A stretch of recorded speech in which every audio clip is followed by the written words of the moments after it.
know, man. Remember, we have to call in and congratulate the Triviality podcast on their 100th episode.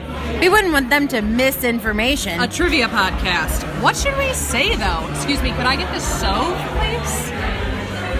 We can tell them, like, how much their fans appreciate how four busy dudes from Chicago managed to put a fun trivia podcast together each week. Yeah, I'll have them all back.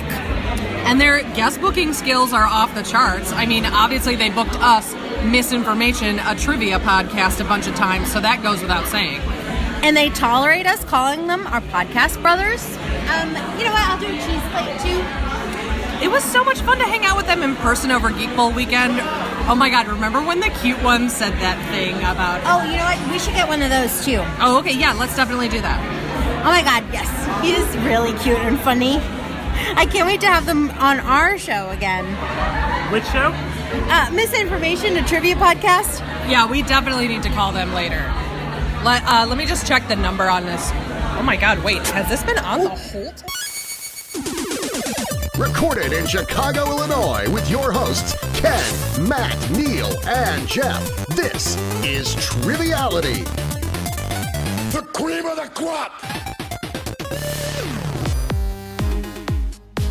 All right, hello and welcome to Triviality. You've heard this 100 times before because this is our 100th episode. Yeah. All right. We all know I'm a giant pedant. They would have only heard it 99 times before. Okay.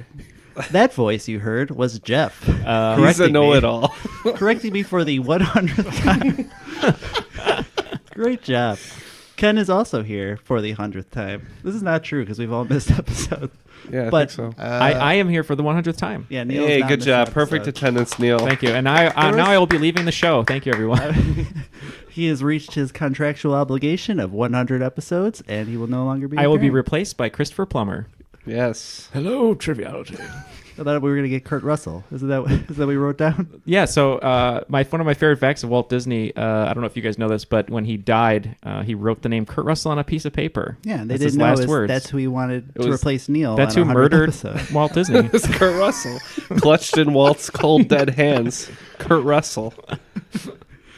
Snake Plissken himself. Snake Plissken. So, Matt, even though you introed the show and it's the 100th show... You're going to try to jack the spotlight from him? I know, I'm going to say, who is here that has been on the episode number 5, 10, and 52?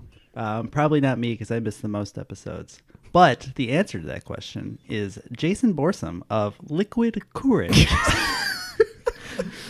Oh, He's here in the studio. he's here in the flesh. We're so good at saying his company's name. Long Right? live the I the mean, new we all flesh. grew up in the same Midwestern area. How do we all pronounce courage differently? You say Courage?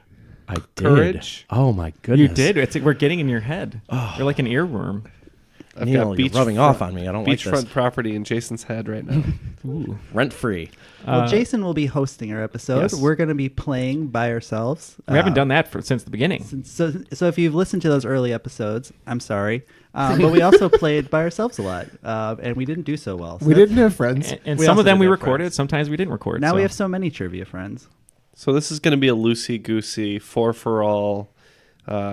We're not going to worry too much about scores today, right? Yeah. We're just going Three to of kind us of have are a not going to worry about conversation. scores. One of us, who I'm pointing at, is going to be worried about his score, and Yeah. will feel bad if he does bad. Because I'm going to lose. Going to get the results tattooed on his lower back.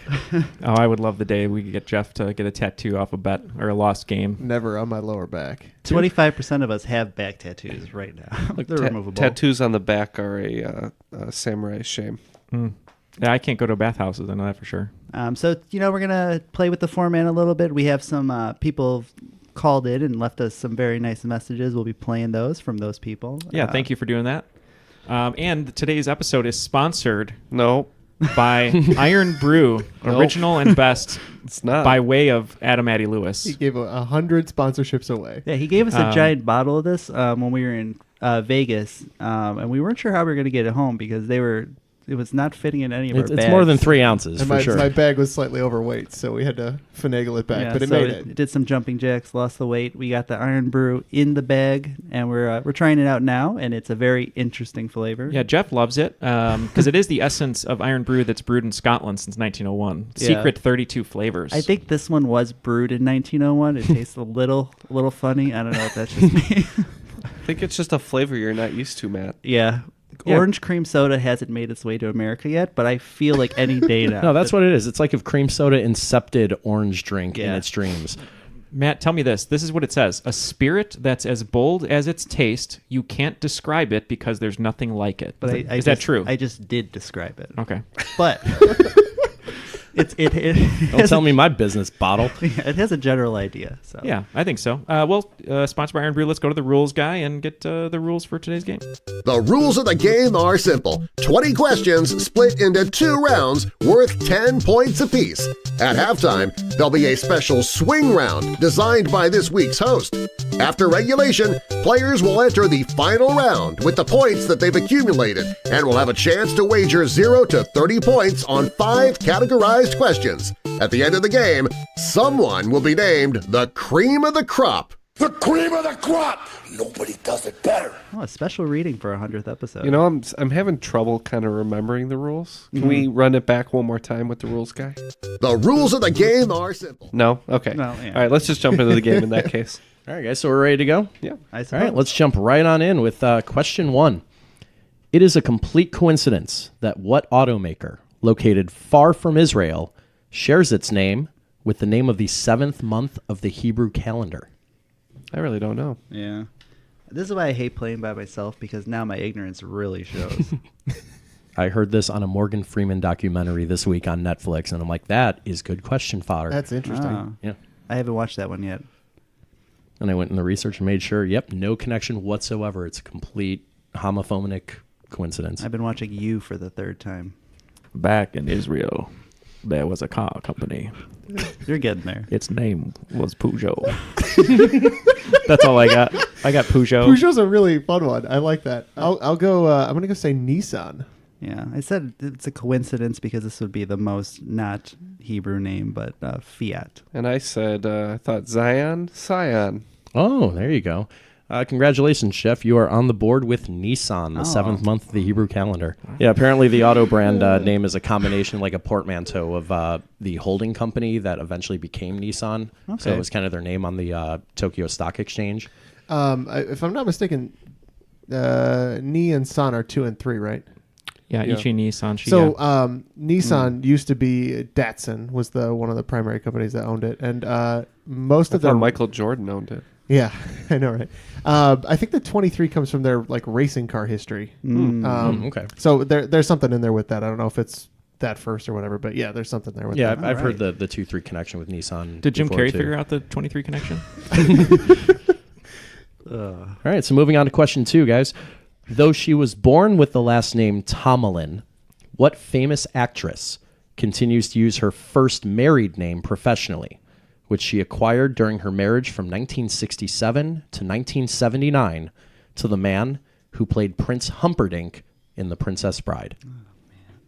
I'm never gonna get this, so I'm locked in with a guess. No, Her I last have no name idea. isn't the Giant, right? I'm just going to go with Lily Tomlin, which I know is incorrect. But No idea here. Yeah, I don't know. Jane Lynch. I put Carrie Elwes. Okay. We're all really good at this. Prince Humperdinck was portrayed by Chris Sarandon, Oh, right, from Fright Night. and that is where Susan Sarandon got her professional working name. Yeah, from Fright Night. Yeah, she has a string of ping pong or places you can go hang out and play ping pong. There's one in Chicago. It's called Spin. Susan Sarandon owns that? Yeah, she owns all they're all across I the thought country. Spin was a gay club. There was a gay club called Spin, not anymore though, in Boys Town. But this is a ping pong. Do you think the club goers show up and are disappointed? Well, no, then they play ping pong and they're happy. Fair It's enough. a win-win. Well, win. It's just the one win. Just one win. For Susan Sarandon. Question 3, guys. What first name, which sounds like it belongs better in another country's royal family, did William and Kate give to their 3rd child, born in 2018, and who currently sits 5th in line to ascend to the British throne, behind Grandpa, Dad, brother, and sister? I have no idea, so I'm guessing. Yep. Believe it or not. I'm trying to remember. I'm going to it's say the- Wilhelm. Oh, the Prince Wilhelm. I only eat silverware that is porcelain. You eat the silverware? Should we all just identify one different thing about what he just said to harp No, on? we're good. Charlotte is one of their kids. I can't remember if that's the second born. And That's the George, second one. George is the kid, the first one. Yep. I'm changing my guess. Okay. Well, I said an answer that I've guessed wrong many times before. Napoleon. Okay. I'm saying Edward. That's Edward's an interesting one. Yeah, the only one I remember was George, so I said George. I said Henry. Okay. George would be the third in line to the British throne. There were 16 kings of France with this name, though. Louis. Named for a great uncle, if I remember correctly. Louis. I got the right country. The Earl I was of thinking Manda France. Anderson. or something like that, yeah. There's some French in there if you go far enough back. Named after Louis Anderson. Louis the 16th was the Sun King or whatever, right? When he had the suns on everything. Like I was really hoping you finished that with of Louis the 15th. Prince William was a big Louis C.K. fan. There you go. Until recently. It was in the Until before time, recently. yeah. But he still wanted to honor him by naming his son after him. All right, guys, let's move on to question 4. The hometown of fictional characters like Will and Grace's Grace Adler and Spider-Man's Dr. Octopus, what city lies about 15 miles southeast of its state's capital and derives its hard-to-spell name from a Mohawk word meaning beyond the pines? The place beyond the pines. Place Beyond the Pines. Where it take place? I think I know where it is. I'm going to lock in. Oh. Would this be something that your brother would have trouble saying? I think so.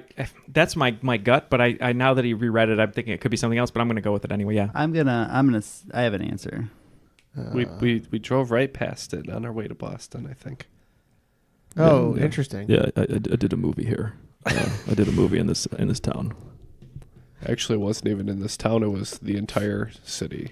I rebuilt it From the ground up. inside a giant Is this warehouse. helping you at all? Come on, Is it making it No. worse?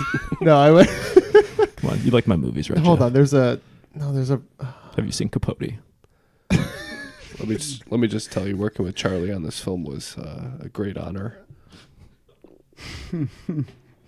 No, there's a joke answer I want to put in, but I can't even remember the joke. All right, time's up. That's the most Jeff thing I've ever So heard. Neal and I are saying Schenectady. Schenectady. Schenectady. I However you say said- it, yeah. And Oh, I said, yeah. That's not far from Albany, I said Worcester. So and I couldn't think of anything in time.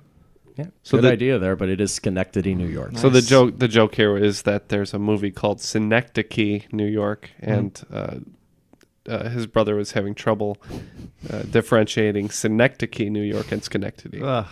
Oh, How that can- could how can definitely you do mess with that? your How head could after a that while. happen? Yeah. All right, points. Nice. Oh, you're taking Lucy Goosey pretty seriously Uh. here. Question 5, guys. Zombieland, Harold and Kumar Go to White Castle, Jack and Jill, Jay and Silent Bob Strike Back, and I Love You Man are all movies that feature what film trope or conceit played in these cases for comic value? Okay. I think I know what you're getting at. I'm locked in. Oh, yeah, I'm into. Jeffrey. Are you locked in? Yeah, I don't Okay, care. I'll lock in.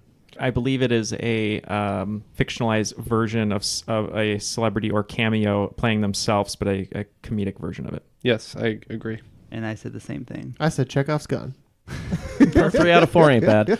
Yeah, those are 5 examples of films where actors play somewhat fictionalized versions of themselves. Lou Ferrigno's the I Love You Man. And I Love You Ah, Man, yeah. that's the only Got one Bill I've Murray in seen, too. Zombieland, Neil Patrick Harris and Harold and Kumar, Yeah. Al Pacino and Jack and Jill. I want to say no fewer than 4 notable names in Jay and Silent Bob Strike Back, because you Yeah. have Matt Damon, you have Ben Affleck, Mark you also Hamill. have Mark Hamill. Oh, I had him. James Vanderbeek and Jason Biggs. Yeah.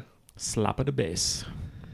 I really liked. I've been watching the British show Extras, and every episode they have a different one of these, which is really Ricky funny. Gervais. Oh, Yeah. the one with Ben Stiller is funny, right? Isn't he? Yeah, directing he's like a- total jerk. That's Yeah. super funny. Yeah. Yeah, we took Being John Malkovich right off that list for obvious reasons. when I Another wrote this Charlie question. Kaufman, Synecdoche, New York. Yeah. All right, so we're moving on to question 6, gang. Just 2 years after he finished 8th grade, what comedian went viral on YouTube, leading to a career that included stand-up specials like What, Words, Words, Words, and Make Happy, Yep. before seemingly quitting comedy for more artistic pursuits? I'm in. I'm kind of between. I don't think it'd be Bo Burnham because he still did stand up up until he was quite older and then directed. But I'm thinking of he had like a mop cut haircut, dark hair. Dimitri Martin. Dimitri Martin, yeah, because he did art, right? Mm-hmm. Maybe, I wonder if he quit comedy to These do are that. jokes, Neil. Oh, I'm going to go with Dimitri Martin. I also said Dimitri Martin. I think you're going to kick yourself because it's Bo Burnham. Bo Burnham. Yep, the writer and producer of 8th Grade, Bo Burnham. Oh. I should have went with it. That's They're, why we're they're a team. similar, though. I should have aren't went they, and saw kind him of? play live while I had the chance. Did you? Oh, you wish you would have? I wish, yeah. Yeah. 8th Grade was great. He did I a think good job with Make Happy is still on Netflix too. It's pretty good. Last Yeah. I saw it, it still is, and just one of the best pieces of. I don't even want to call it stand-up comedy. No, It's weird. Yeah, Performance art. Very much performance art. Wisecrack did a really interesting video on his 3 stand-up specials. The of philosophy like, of it. of I've like seen phases that, yeah. of postmodernism, and it's really interesting. All right, question 7, guys. Wide right, no goal, and the Music City Miracle are all phrases that haunt sports fans of what beleaguered city that hasn't seen a championship in any of the 4 major sports leagues since 1965. The old Scott Norwood. I'm locked. Okay, I'm locked. All right, I said St. Louis. Okay. Okay. I said Nashville. I said Minneapolis. It's Buffalo. It absolutely is Buffalo. Music City Miracle was Tennessee against Buffalo. Oh, So that's where- that's right, because Tennessee won. Yeah, I always yeah. think of Tennessee when they lost the Super Bowl with like they're like a By yard 1 away. yard. Yeah. Okay. Yeah, Buffalo never wins. Yeah, and Okay. the no goal was the Stanley Cup Finals against, I believe, the Dallas Stars, Yeah. the Brett Hull triple overtime Game 6 shot. Yeah, wide and right, Scott like you said, Norwood, Scott Norwood with wide right. Yeah. What's wide right? A field goal went wide right. Oh, That was That's one, why- of, one of their 4 losses. 90. I think it was 90. 90 or 91. That's why I was their guess first Minneapolis- appearance what's it against what's the it like Giants. to lose a really important game by 1 field goal? There I is wonder. a amazing documentary on Netflix called Losers that's about people that came up really short in one of those kind of situations. And was that released before or after the Bears? Calamity? Yeah, there's no double doinks in this one, sadly. Oh, poor guy gets a bad rap. Well, he's fired now, so who cares? Not our problem. He's gone. All right, so these next 3 that we're going to have to finish the round are submissions from fellow pub trivia hosting friends of mine around the country. Oh, thank you. So I want to thank, for this first one, Third Degree Entertainment, located in the Spokane and Coeur d'Alene area. Work in both states. I didn't realize how close those cities were We're to each going other. national, boys. Yep. And he asks, on average, Pornhub viewers spend 15 minutes per viewing of videos in the amateur category. What I want to know is what category sees the lowest average viewing time at just over 3 minutes for reasons that I can presume you can imagine. Oh, my God. Is this the one that you were nervous about? This is the heads up we might go blue in this episode That's all question. right. So categories of pornography that have the shortest viewing time. I think- Shortest average I view imagine- time at just over 3 minutes per individual view. I imagine Boat is up there. What? Boat porn. Like, oh, look at that hole. Food porn? How do we That's a get back-to-back Hull references on these Oh, questions? food porn. though. I'm locked in with Yeah, me too. what I The think Food is the Network answer. is irresponsible. I'm going to go with vintage.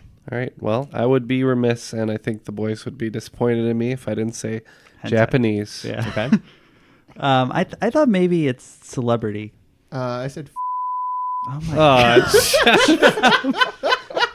Come on, I can You man. have to bleep that. No, we'll keep the You bleep. can do We'll something bleep else. it. We'll bleep Just it. bleep it. This is a family show. Well, not for this question. Gentlemen, it's redheads. Oh wow. Yeah, as of 2019 website data, apparently.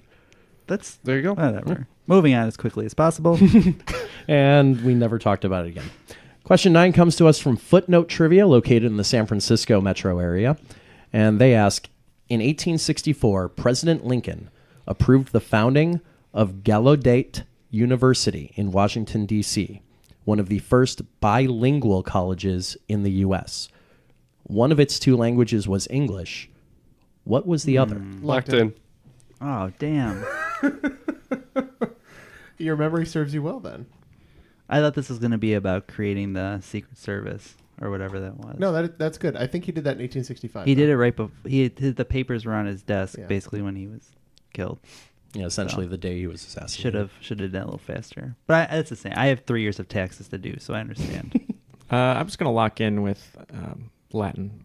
I'm going to say, based on our close to Canada, maybe it's French. I'm going to sign my answer to you. That's a good call because it's sign language. Yeah, it absolutely is. American Sign Language. So points on that one for Jeff and Ken. We had they it do come that up in on an French? episode before. I remember because I'd never heard of Gallaudet. And the other thing was it was in Washington, D.C., and Matt and I were seeing how many universities in Washington, D.C. we could name. We say and Georgetown, It was right? basically like 2. Yeah, I think we locked in with Georgetown. And I took sign language in college, and I kind of remember that. Oh, very nice. All right, so let's finish out the first half with question 10. This one comes to us from James Key, located in the Louisville, Kentucky area. Louisville. A lot of trivia players that way, it seems. Louisville. Yeah, shout out to our Louisville fans. They tell us how to pronounce it. Ah, Or they don't because they're polite. Yeah. Fair well, enough. if we can't pronounce courage correctly, why are we going to try with Louisville? Anyway, James asks, in the song Grandma Got Run Over by a Reindeer, even though she had been drinking too much eggnog, what prompted Grandma to leave the house and suffer her horrible fate? There's actually a full-length animated movie that's really bad. I'm going to say there arose such a clatter that she sprang from her home to see what was the matter. And then she got run over by a reindeer. Yeah. I don't know. I'm trying to think of the lyrics, but I can't. I'm just going to say someone stole her car. Yeah. That would be a reason to leave. I'm going to say that there was a sale on hard candies at the grocery store. Oh, I can almost hear it. Werther's. Yeah, that's more for She grandpas. was drinking too much eggnog. ASMR. I assume it was after 8 o'clock. She had to go to bed. So Okay, so you guys are all locked in? Yeah.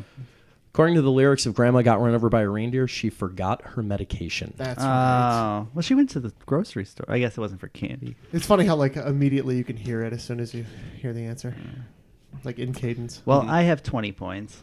I have 20 points. Ooh, big 40 over here. Ooh, big 40. Ooh, wow, I'll get 30. All right.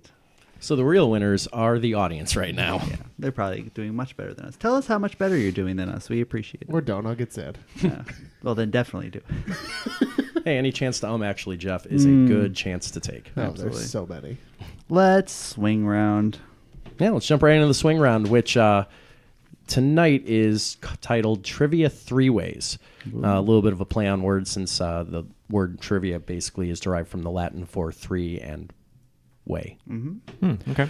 So these are going to kind of work like tribons. I'm going to give you 3 very brief descriptions that all apply to the same word. All you have to do is come up with the correct word. Okay. So number 1, a school in Pennsylvania, a part of the head, and a culturally important building. Number 2, a superhero, a software platform, a juggling trick. Number 3, a card, a weapon, an organization. Okay, number 4, a religious ceremony, a physical property, a state abbreviation. Number 5, an 80s film character, a mammal, a sin. Number 6, a birthstone, a first name, a programming language. Number 7, a video game protagonist, a website feature, a movie caveman. Number 8, Oh, I got one. a poet, a scoring sports play, a sitcom character.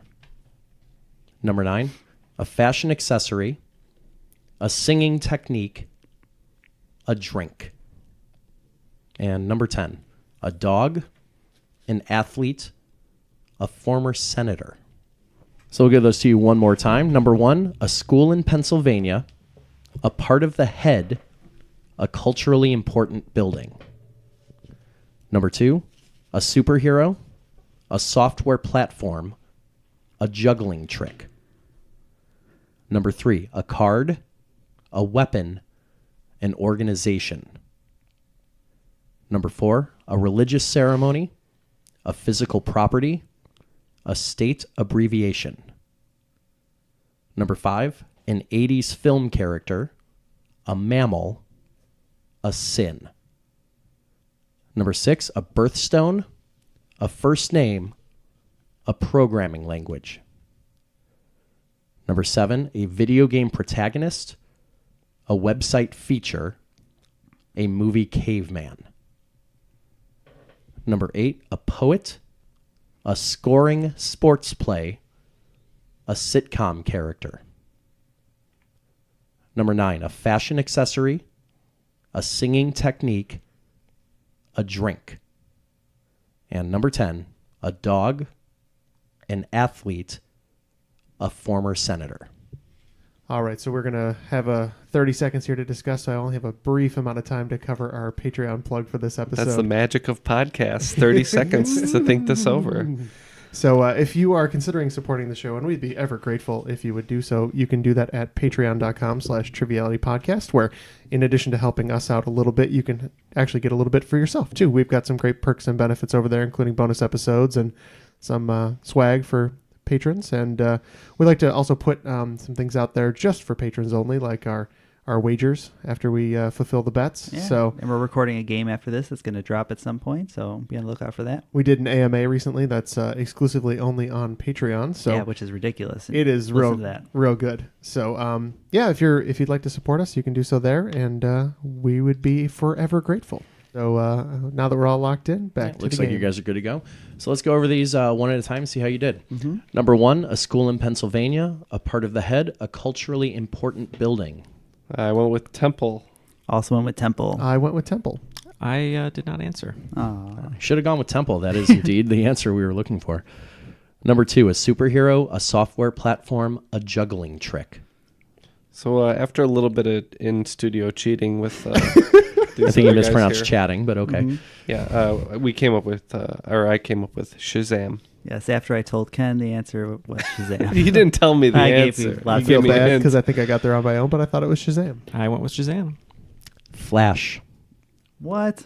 Oh. Flash the superhero, Flash the software platform, and a particular technique in juggling. You're gonna sit here and tell me that Shazam isn't a superhero, a software, and a juggling technique? I'm going to tell you that Shazam, to my knowledge, is not a juggling trick. I'm gonna look that up because I can almost guarantee you I can't wait to invent the juggling technique, Shazam. Shazam. So we Because can retroactively give correct. points, yeah. Is All the right, best fine. kind of Be on correct. the lookout for Flash. that. Very well, Flash. All right, let's see what you guys came up with. Number 3, a card, a weapon, an organization.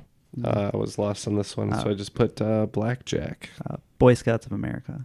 Oh, I got distracted and forgot to write anything. The I most just dangerous weapon. I just put cross. I think you guys were looking a little too specifically on this one. Club. Oh. I said... Never mind. I went diamond, heart, spade. Well, it's not a card. I gave All right, number 4, a religious ceremony, a physical property, a state abbreviation. No idea. Oh. I believe this is Mass. Yeah, I put RA, R-A. And it's one of the older abbreviations before the postal system brought it down to 2 letters, but that would be mass. That was the one that kept makes throwing me sense. off until Gotcha. I thought physical properties. I can do this. I couldn't get out of the 2 letters. Me too, yeah. Yeah. That's fair, for sure. Number 5, an 80s film character, a mammal, a sin. Said Sloth. I know it's a mammal and a sin. I couldn't think of the 80s film character, but I said sloth. Yeah, on that basis, I went sloth. Sloth. Well, Sloth does love Chunk in the Goonies. Oh, yeah, nice yeah, job, yeah. guys. Number 6, and I will concede that there's probably at least 2 correct answers that I have to take for this. A birthstone, a first name, a programming language. Says Sapphire based on your question, based on my answer by Sapphire. Yes, I just went with sapphire. I guessed Pearl. Yeah, I went with Amber. And the answer I have for this is Ruby, but I cannot say that Pearl is wrong. So I would give points for sure for It's Pearl. okay. To I'll say Pearl is wrong. To my knowledge, Pearl is Sapphire and Amber are not the names of programming languages. Pearl is, however, it is a homophone. I believe it's spelled P-E-R-L, but yeah, I'll give it to you. I cannot I'll wait take to the points. invent the computer programming language of sapphire after this as well. We have a lot of A work lot to of do. them are named for gemstones, so Yeah. I kind of opened myself a little bit on that one. Number 7, a video game protagonist, a website feature, a movie caveman. Link. Yeah, or when he's had a few cups of coffee, he's a hyperlink, but we said link. Nice. I said Link. I said Link. And that's a clean sweep all around. Link the caveman from Encino Man. Oh, perfect. Brendan Fraser. That's or the a name classic. that they called him. It was a shortened form of whatever Wikipedia said the actual character name was. Number 8, a poet, a scoring sports play, a sitcom character. No idea on this one. Frost. Yeah, I know this. So scoring sport play would be an ace, which would be I think there's an ace somewhere else. So I just said ace. I said Byron. I said Frost. You got to go way back in literary history to get to this poet. Chaucer. Homer. Slam dunk. Oh, Homer. Oh, man. What Yeah, did a he lot of write? these, once you see them, you're like, oh, yeah, that makes perfect sense. And Yeah. then, Dope. What's oh my god. I was like, never mind, redacted. Did you just not recognize a Simpsons reference? Yeah. Wow, Matt is. It's I think late. I think it's time for you to hang up your boots, and Yeah. the tribe has spoken. Is that All right. how that works? They have boots now. The crop has spoken. there we go. Number 9, a fashion accessory, a singing technique, a drink. Brooch. I had nothing here and said yodel. I said tube and throat. I didn't have anything. Yeah, a couple of these definitions were a little squirrely, but the answer here is belt. It's a drink. It's like a To take a belt of I a guess flask, for instance, or to belt out a song. And then number 10, a dog, an athlete, a former senator. I just said beagle. I said Scooby. Well, this I don't know if it works for the senator, but it seems to work for both the athlete and the dog. So I said bolt. I said mutt. Serving in the Senate until 2017, representing the state of California, Barbara Boxer. Oh, that's right. Boxer, yeah. Well, that was a thing that happened, guys. How did we do? So I'm up to 35. I am tied with Matt at 35. Oh, bringing up the rear. We're not 55 good. here. And I tied the lead at 55. Oh, it's a tale of two cities going right now. All right, let's start the second half with question 1. If a WWE wrestler suffered from taphophobia, what specific match stipulation would he be most concerned about competing in? I'll give you the fear again. It's taphophobia, Tapho phobia. Okay, I'm in. And So a sneak thinking in a out- wrestling question for you guys. Yeah. Could be a cell match. They don't like being in an enclosed cell. I'm going to say in a cage match. Okay. All right. I'm going to say ladder match. Maybe. I thought maybe it was Interesting, the fear of fire, and I said an inferno match. I also said fear of fire. Taphophobia, gentlemen, is the fear of being buried alive. Oh. No Undertaker. Bong. Definitely stay away from Undertaker. He'll put you And I'm underground. really glad nobody said casket match because I don't know how I would have ruled that. Yeah. Well, now we're going to play the Undertaker's entrance, and we'll see you guys in 25 minutes. Here come the druids. All right, let's move on to question 2. Gustav Vigeland designed them. There are currently 133 of them, and each one shows 3 naked men hugging. What is this What game, are they? Jason? Okay, I have an answer. Which is one of the 2 best kinds of answers. I'm going to say they're Easter eggs Mm-hmm. with naked men on them. It's funny you say that because I said Fabergé eggs. I'm going to go with boats. Boats. Boats. That's a good one. I said beer containers. It probably would have helped if I told you that on the other side of them they featured Alfred Nobel. They are the 133 Nobel Peace Prizes. Oh. What about the Fields Medal? What about the Fields Medal? What's on it? Fields medal. The Not Fields 3 medal. naked men hugging. Do you know that? Have you seen it? There's a picture of a you field on have the it? Fields You can medal. have my Fields Medal. Fields of Dreams, right? The Fields Medal of The Dreams. Sally Fields Medal. Of The dreams. Mrs. Fields Medal. The Sally Fields Medal of Dreams, yeah. You like me. You really like me. You guys ready for question 3? Yep. Pour me Yes, some more please. iron brew, please. Yeah, I'll take another belt of that. Number 3.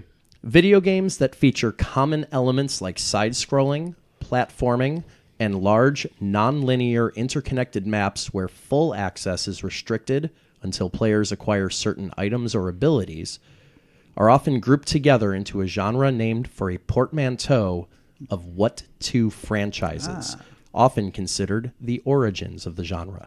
I know this one. My time to shine. This one I think is hard. Yeah, I think if you I'm don't just know guessing. it, if you don't know it, you don't know it. It's one of those Yeah. kind of tough ones. I think I have half of it, but I feel like I can't get the other half. I don't know how reverse engineerable this one's going to be. Yeah, it's not. I feel like you've got a shot on it, though. You said it's a How's that portmanteau. iron brew? You know, it's Scottish. We're all like, I don't know if I like it, but everyone's. I know. pouring We can't stop, actually. I mean, we're almost actually more than halfway done with it. It's actually so. the only thing keeping me up right now. Maybe Yeah. one of the tastes like sheeps and 32 ingredients is cocaine. Listen to that. That sounds good. Actually, I kind of want some more. Where's my Right? mug? Where's my flask? Can you hand me Fill it some of up. that mug? Fill my flask. Addie, you are a saint. For all the uncertainty we had at the beginning of this episode, we are all dialing in now. I'm gonna say Zelda and Final Fantasy. You guys go. I'm pretty sure Castlevania's involved somehow. So I said Castle Delving. I don't know. Yeah, I said Donkey Kong. So the two games are Metroid and Castlevania, and it's Metroidvania. Yep, and points to Matt on that one. They are known. It's a term that's come out over the last couple of years as Metroidvanias. Think you're better than me, Matt? In that I think category. modern examples include like the indie game Celeste. Yeah, I think technically, like the Prince of Persia games are kind of in that area. Yeah, I could see that. Yeah. All right, so question 4, guys. What iconic film character's name? What happened there, Neal? One take, Neal. Went down the wrong pipe. That iron brew does not go down smooth, but it's great. when it's down your lungs. It's when you inhale it; it does not go down. They take our lives. He has an iron lung brew.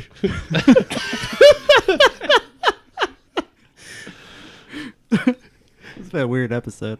It's gonna be Yeah, good. we might as well Jason. keep it going, right? Lean into Question it. question 4, guys. What iconic film character's name came about because the sound designer for a 70s film soundtrack asked its director for a particular reel of film along with a particular dialogue track? The director liked the way he asked for it so much he included it in his next major project. It doesn't sound like anything I'm familiar with. And I'm locked in. I have an answer, yeah. I've heard this too. I'm guessing it's maybe from the sound designer of Star Wars, maybe. Mm-hmm. I'm going to go with Ewok. I'm gonna say Luke Skywalker because I know his original name was Starkiller. Oh, I just said Shaft. Oh, I couldn't even think of a 70s film character. Okay. Jaws. Jaws. There you go. Ooh, I like it. 2 of you kind of danced around it. The film soundtrack in question was the soundtrack for American Graffiti, which, of course, was directed by George Lucas. Yeah. And the sound designer asked him specifically if he could get access to R2, D2. R for real, D for dialogue. That makes sense. And that's where the droid name came from. R2D2. C-3PO's over there? I cannot stop drinking this iron brew. I don't even drink soda, and it's great. Triviality, the Soda Cast, coming soon. Number 5. What venerable program is both the first and the only regularly scheduled TV program in the U.S. that has never used theme music? I bet you could tell what show it was by sound nonetheless. Yeah, I'm locked in. I'm 100% sure. And if I'm wrong, then I was not. Okay. I reserve the right to change those odds in post. 60 Minutes. Oh. Yeah, I said Geopardy. I also said 60 minutes. I mean 60 minutes. 60 Minutes makes a lot of sense. I said Law and Order, but now I remember it does have a theme song. Bum, Yeah. bum, bum, bum, Yeah. bum, bum. So yeah, that's 10 points for Ken and Jeff on that. 60 minutes. Since its inception in, I think, the 60s, has never used a theme song and just has that iconic stopwatch sound. And I think it's been about 60 minutes since I got my last point, so it's going to be back on the board. So you're saying there's a chance. Question 6. I know people hate algebra because letters and numbers are supposed to be different, but if you spelled out the name of every whole number ad infinitum, what 2 letters would you never, ever write? Damn. Okay. You asked this before. No, somebody we asked blew it before. I don't believe it was me, no. We blew it. Which is I'm not too embarrassed. J and is there a Q? Where am I missing it? I don't know. Q. I said K and Z because I think somebody talked me out of putting zillion last time because it's not a real number or something like that. I said K and Q. JK. JK it is. J and K never appear in the spelled out names of What did any I say? whole You know what? numbers. You know what it Close. was? I probably was saying that zillion was a number, and then somebody talked me out of it last time, But and it is then a he's number. like, "Oh, it is a number." That is exactly how that You happened. did ask this question because So it's Jeff's fault. I remember because J and I K. didn't talk you out of it. I said, "Oh, it's like Men in Black." That's how you Uh-huh. remember it. No, I really don't And then think you that did was it. me, though. It was honestly. not. I could tell you who it was in a second here, but it was not. One of our great hosts. It was. Thanks to one of our hosts. who Over the asked last that question. 100 episodes. Please write in and remind us who you were. But yeah, just to follow up, Z appears exactly once in the number 0. Somebody had said Q. Q in quadrillion and quintillion. Yeah. And what was the other Quadzillion. red herring letter we had? I think that was it, actually. the Just the main Q two. and the Z. Yeah. 'cause All you made guys up had J numbers. and K. Yeah. Yeah, I had 0. All numbers are made up. True. Wait, no, that's all words. Question 7. An actor, a musician, a revolutionary. These are the only 3 famous figures mentioned by name in the Don McLean song American Pie. Who are these 3 people? It's one of these questions. Joe DiMaggio, all 3. I will let you know that in 2 of the cases, they are mentioned by last name only. Oh, I don't know these. Yeah, I can't. All right. I am locked in. Yeah, I don't. I said James Dean, Elvis Presley, and Che Guevara. Those Okay. are interesting. I said James Dean, Bob Dylan, and Paul Revere. Not bad. I said Joe McCarthy, Richard Nixon, Studebaker, television. Joe DiMaggio, 3 times. 3 times. Well, James Dean was indeed correct. The lyric, if I remember right, is the jester sang for the king and queen from a book she borrowed from James Dean. The other 2 that nobody got were something about the quartet practicing in the park while Lennon read a book on Marx. Oh. John Lennon, Karl Marx. You know what's funny is I just guessed an actor randomly out of all the actors in the world, and I got that right. Nice. And I've never heard the song before. And, So- you know, as a karaoke host, I've heard the song just far more than I've ever needed to, and I never realized that it was Lennon as in John Lennon and Yeah. not It's Lennon not- as in Vladimir Lenin. Right.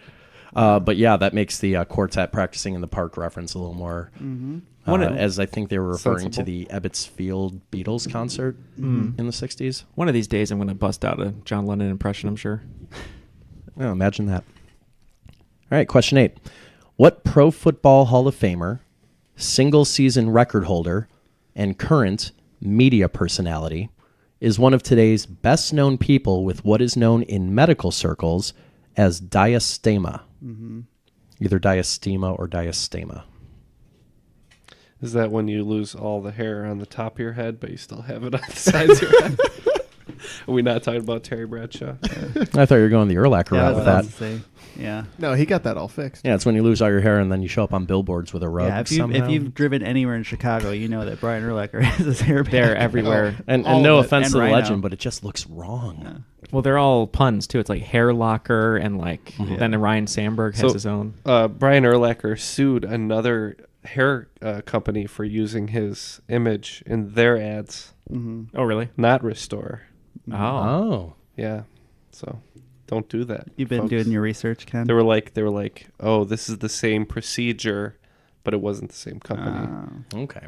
This guy from Kelly He hangs and out with Kelly Ripa. Kelly Ripa. Brett Favre falls down at his feet. Strahan. Straight. David. Oh, yeah. it's probably what I have. Okay. Michael Strahan. Michael Strahan. Michael Strahan? That's what I had. I wrote Strahan. It's a straight. Just a loose piece of pork running around. Yeah, diastema is the medical term for effectively gap-toothedness. Yeah. Yeah. A large prominent gap in your teeth. So man Michael with the- Strahan, one of the most famous people in the world today that has that particular condition. Jason subtly reminding me that I have one, and now I will go into the corner quietly. Hello, darkness, my old friend. All right, question 9, guys. Orca, Flying Wasp, Jenny, Victorious, and Belafonte are all names found in movies, but this is not a list of character names. What are they all examples of cinematic names for? Neal? Orca, Boats! Boats. Orca, Jaws, boats.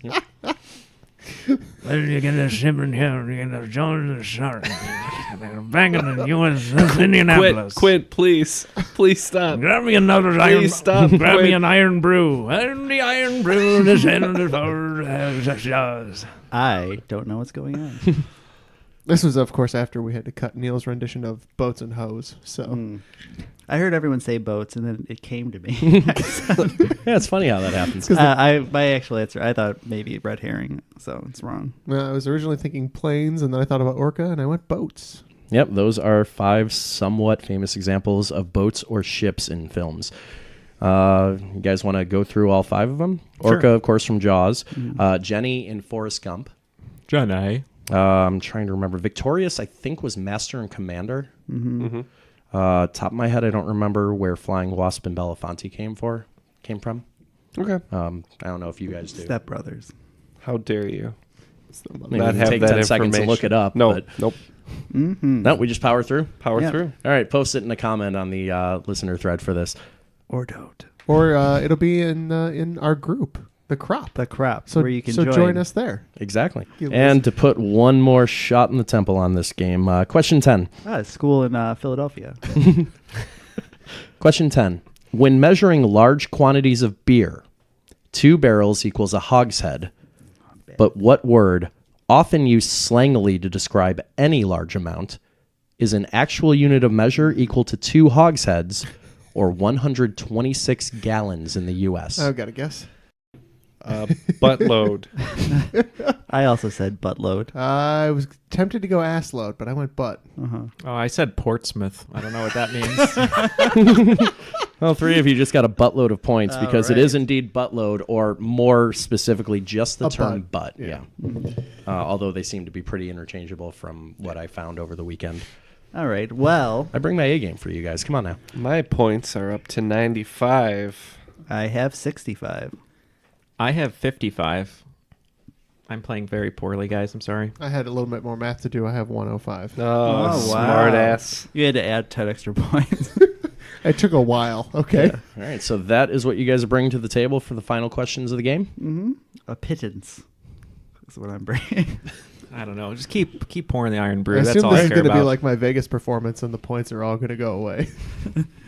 Well, for this very special 100th episode, there were 5 categories that I felt we needed to include, and they are a lack of seriousness, meets a little bit, and the 5th category, sports of knowledge.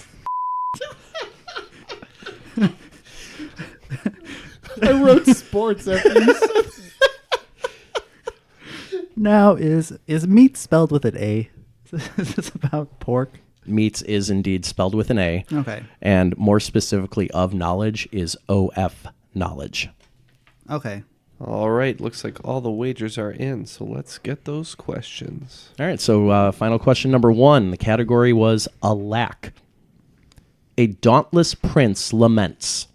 Alas, alas is what I lack. I lack alas, alas, alack. In the opening number of what Broadway musical based on a fairy tale? that was me grumbling. Oh. Got it. For context. All right, number 2, category of seriousness. Eliot was certainly a seriousness in his crime-fighting efforts in the 20th century. In 2014, senators from Illinois proposed renaming the headquarters of what federal organization after the Untouchable? Number 3, category meats, and in this case it is meats. Known in France as a contrafilet, the same cut of beef is known in the U.S. by many names, among which are names that refer to what 2 cities? All right, number 4, category is a little bit. Useful because it contains the same amount of information as a digit would in hexadecimal notation. What descriptive name has been given to a group of 4 bits, or half a byte? All right, and number 5, of knowledge, or in this case, OF knowledge. OF is the baseball abbreviation for outfielders, of which 2 are named in the classic Abbott and Costello routine, Who's on First? What question and answer are the names of the left and center fielder in that skit? All right, while we mull over these questions, I think we have some special messages from listeners who wanted to call in and share some thoughts with us. So let's hear some of those right now. Hey, Triviality. This is Ryan Clefcorn Myers, of course. I just wanted to, of course, thank you so much for all the hard work you guys do. I don't think many of the listeners realize just how much effort you put into it. And My journey with you guys has been very weird. When I first started listening, it took me about 20 episodes to be able to differentiate everyone's voices. And then I had this crazy idea. I brought it to Neal, and you guys made Bloodsport a thing, and so I'll always forever be thankful for that. Thank you so much for doing that and the upcoming season 2, and I will see you guys around. Thank you again so much for all you do. Bye, guys. Hi, this is Carmela from Trivial Warfare. I just wanted to say how proud of you guys I am for reaching 100 episodes. That's a huge accomplishment. Even as you said in your recording, it's not something that a lot of podcasts do. So I'm really happy for you guys. I'm really proud of you guys. And here's to 100 more. Bye. Hello, this is Paul Paquette from Trivia Hall of Fame and the Ottawa Trivia League, calling to congratulate Triviality on an amazing milestone. I look forward to hearing another 100, 200, 500 episodes from you guys. Congratulations again from all of us in Ottawa and TriviaHallOfFame.com. Bye-bye. Hey guys, Paul McLaughlin from Brick, New Jersey here. I just wanted to say congratulations on hitting your 100th episode milestone. If you guys hadn't been handing out those business cards outside of Geek Bowl in Boston, I might still have no idea that trivia podcasts were even a thing, so I'm always going to be indebted to you for that. Keep up the great work. Here's to many more milestones. Thanks for all the great content. Enjoy, guys. Hello, this message is for Ken, Matt, Neal, and Jeff. This is from Kendall Whitehead or Portillo. I don't know what we decided my last name is. But anyway, congratulations on 100 episodes. You guys have brought me so much joy on my heavy LA commute. Traffic is really bad to and from court, and Triviality has just been a breath of fresh air into my life. I've had so much fun with it. And I hope you guys don't call it quits after the 100th episode. So here's to 100 more. Thanks so much. Hey guys, Kiana Cutney here from Philly, wishing you all a very happy 100th episode. You guys are doing really great things in the trivia podcast genre. Here's to 100 more episodes, and 100 more, and 100 more, and 100 more, because we're all super obsessed, and we love you guys. Bye. And thanks again to all those listeners who left us voicemails. It does mean a lot to us hearing your responses, and thank you so much for calling in. Mm-hmm. And without further ado, let's get our answers in for these questions. Mm-hmm. All right, so we'll start with question 1, alack. A dauntless prince laments, alas, alas is what I lack alas, alas alack, in the opening number of what Broadway musical based on a fairy tale? Well, I just had to guess on this one. I wagered 10, and I put Princess and the Pea. I wagered 10 and said Spider-Man the Musical. Yeah, I was kicking myself because I couldn't remember this one, but I guessed Princess and the Pea. I mean, Once Upon a Mattress, not Princess and the Pea. Oh, yeah. I wagered 10. It is Once Upon a Mattress. It is the Carol Burnett musical Once Upon a Mattress. Based on Princess which and the was Pea. absolutely based on Princess and the Pea. I'm giving myself points. And the first musical I appeared in high school. Oh, really? Yep. Oh, nice. I played in the pit orchestra for. I think Jeff gets points too. He knew what he was talking about. Yeah, I'll give him Matt that. gets points. Oh, okay. Let me just put that. No points for Matt. Points for everybody else. All right, number 2 category was of seriousness. Elliot was certainly a seriousness in his crime-fighting efforts in the 20th century. In 2014, senators from Illinois proposed renaming the headquarters of what federal organization after the Untouchable? All right, I wagered another 10 here. Might be like the whatever the Drug Enforcement Administration is, but I thought it was just the FBI that he was in, so put FBI. Okay. I wagered 10 and I said the Federal Bureau of Investigation. I wagered 5 on this one and every other one, and I said FBI. I wagered 10, and I believe he was in the FBI, so that was my most logical choice, so I went FBI. Yeah, he very much was in the FBI. However, in 2014, the proposal, which ultimately got voted down in committee, was to rename the headquarters of the ATF, the Bureau of Alcohol, Tobacco, Firearms, and Explosives. And tax evasion. Makes sense. All right, number 3 category was meats. Known in France as a contrafilet, the same cut of beef is known in the U.S. by many names, among which are names that refer to what 2 cities? Another 10 here. I thought New York strip steak for sure, and I don't know what that would be called otherwise, so I just put Cincinnati. Mm-hmm. I wagered 10. I had New York strip, and I don't think this is right because I know this is more of just like a style of cooking it, but I said Pittsburgh. Sounds familiar. Yeah, so I wagered 5 again. I went my 2 favorite cities in Pennsylvania. I said Pittsburgh and Philly. Yeah, I wagered 10, and I said Philly and Potash. You were right when you said that Pittsburgh is a style of cooking. Yeah, Pittsburgh Ray is basically or blue. Yeah, also known as blue steak. Ken was halfway there. It is known as a New York strip steak, but for reasons I don't know offhand, it is also known countrywide as a Kansas City strip steak. That makes sense. And as far as I can tell, there is no semantic difference between the two. Yeah, so like when I was at the steakhouse, we had a New York strip, and then we had a bone-in KC. And they're technically, it's just a different style of cutting them, but it's the same. Yeah, because one's bone-in, one's yeah. So that makes sense. Also known by names like Delmonico steak, which I think is named for a hotel in New York. We also had a Delmonico, which was the most expensive steak. I sang a lyric in Hello Dolly as Cornelius. It was, and we'll see a show at Delmonico.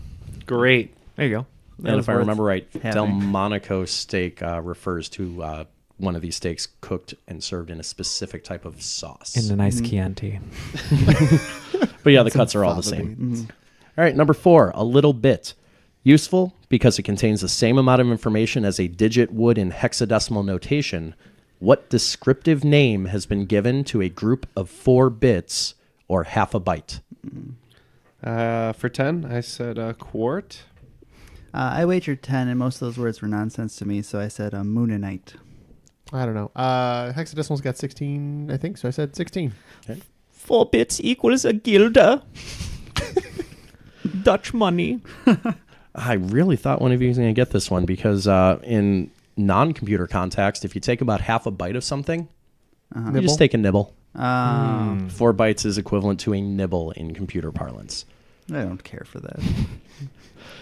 And finally, number 5, OF knowledge.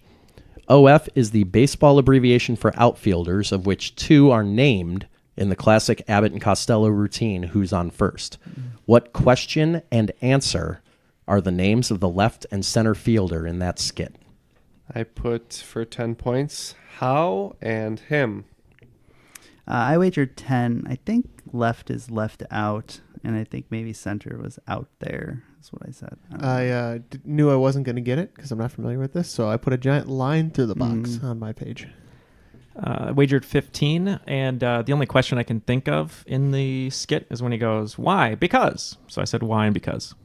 And Neal with 15 points. The left fielder was named why. The center fielder was named because. That makes more sense. The right fielder is never explicitly named in the Abbott and Costello version, although later versions have given him names, which I think one of them is I don't care anymore. Matt. That's fair.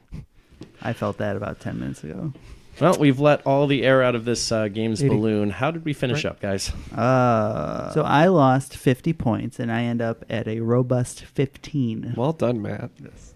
I ended up with 50, so I don't feel too bad about myself. And it looks like I dropped some 30 points and ended up with 65. Mm-hmm. I was up, then I was down, but I only wagered 5 across the board, so I went from 105 down to 90. Oh. That means you're today's cream of the crop. All right. And I've been maligned from the top to the bottom.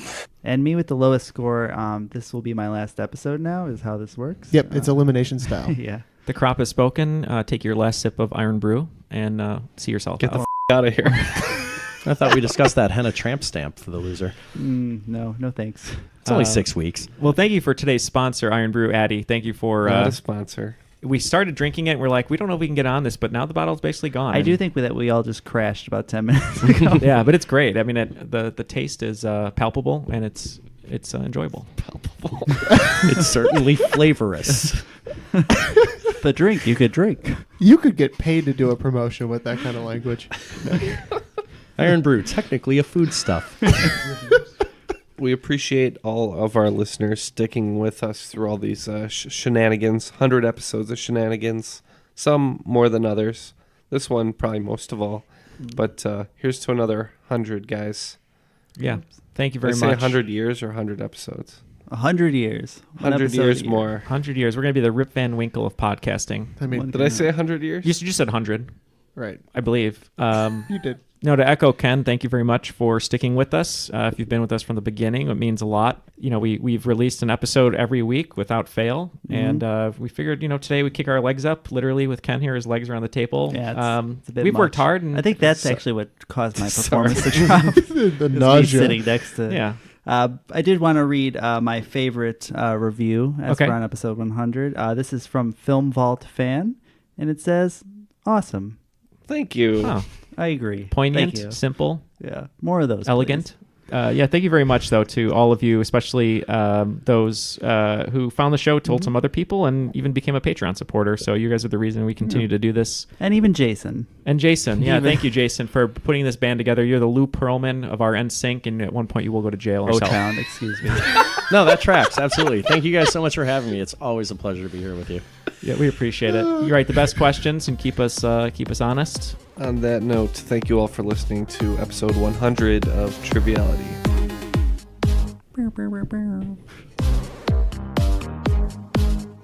I feel like the podcast rails are somewhere east of us right now, and we've just gone clear off of them.